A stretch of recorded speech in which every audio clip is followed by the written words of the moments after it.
Is Israel still on its way to surrounding Gaza? How much has the fighting picked up? And do they even really have control of their airspace? I'm Paul, U.S. Army combat veteran. This is your unbiased Israel-Hamas update. It's November 6th. Let's get into it. Okay, first, taking a look at the overall map, you could see that the Israeli forces have formed kind of a connected their two sort of bridgeheads or their breaches in the western and eastern north part of Gaza. They've also completed their bisecting of Gaza, though they've reportedly opened a humanitarian corridor, allowing personnel and supplies to pass back and forth. But I think one of the changes that this is going to bring is that it may potentially allow some Hamas fighters to exit, and it may potentially allow reinsertion of supplies via some of these tunnels. Though I kind of suspect that may not be the case,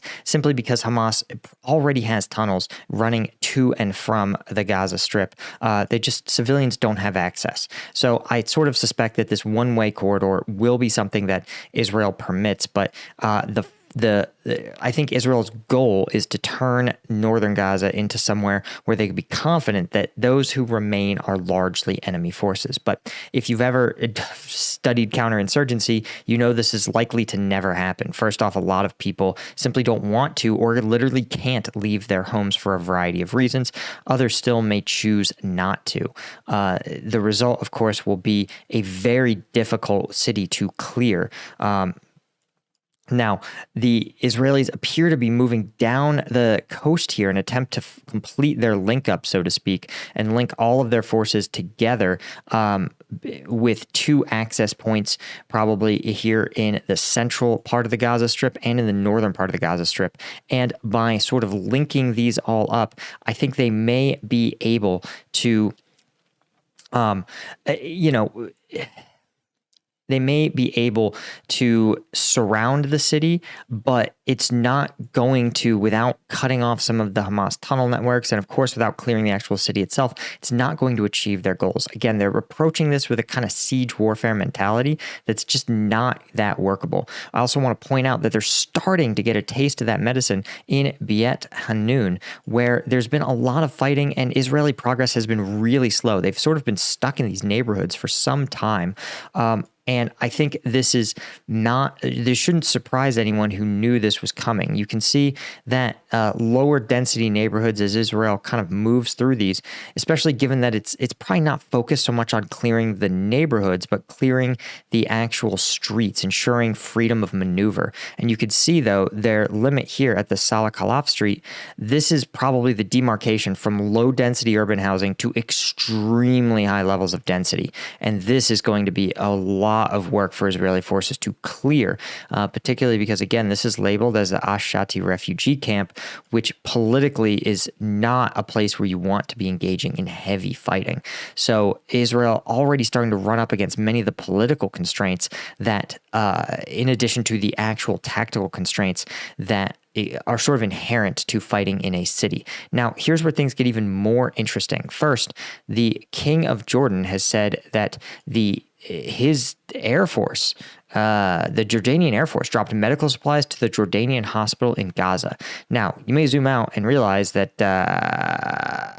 that's hard to do. It involves violating Israeli airspace. And as you know, thanks to the Iron Dome, Israeli airspace is some of the toughest in the world. So in all likelihood, this was done as a publicity stunt. The Jordanians wanted to be seen as doing something. They wanted to score points with their base. The Israelis said yes, as long as probably will allow you to go through, as long as you, probably allow us to inspect your cargo or something in those ranges. What's also interesting is 7 hours ago, the Israelis admitted that since the start of ground operation, they have had 34 soldiers KIA, which 34 in just a couple of days is actually a pretty high number. In the initial invasion of the U.S. Invasion of Iraq, the U.S. forces took around 60 casualties a month. So while this is a much more intense fighting, again, I don't think it's unreasonable to think Hamas is going to sustain, if not this level of fighting, then a significant level of fighting going into the future. That Israel may start to encounter a politically difficult level of casualties. Certainly, Hamas is on pace for it. Again, there's been a lot of reports that the clashes remain very, very intense. And the UN actually pointing out that it has had 88 of its staff members killed. These are civilians in Gaza, which is, again, the highest death toll ever for the governing body. Now, I want to point out some other things. First off, that a lot of hand-wringing is happening about the Israeli striking civilians, as we just talked about, and certainly I think they could do a better job, but Hamas itself is deliberately targeting civilian targets here, firing rockets into Tel Aviv and the surrounding regions, again, expressly to just target civilian infrastructure. These generally aren't rockets that are missing. These are rockets that are so inaccurate that the only targets Hamas sees value is launching them at big urban centers where there's a lot of civilian sprawl. But you got to ask yourself, what is that going to achieve exactly by having this sort of by throwing these rockets? The resources would be much, much better served, devoted to the really to fighting against the Israeli invasion of Gaza. Again, I sometimes struggle to understand Hamas's larger tactical thinking in using these rockets when they have such limited resources. And again, if you wanted to target civilian bases, I could understand, or military bases, excuse me, but I just can't understand the need or desire to target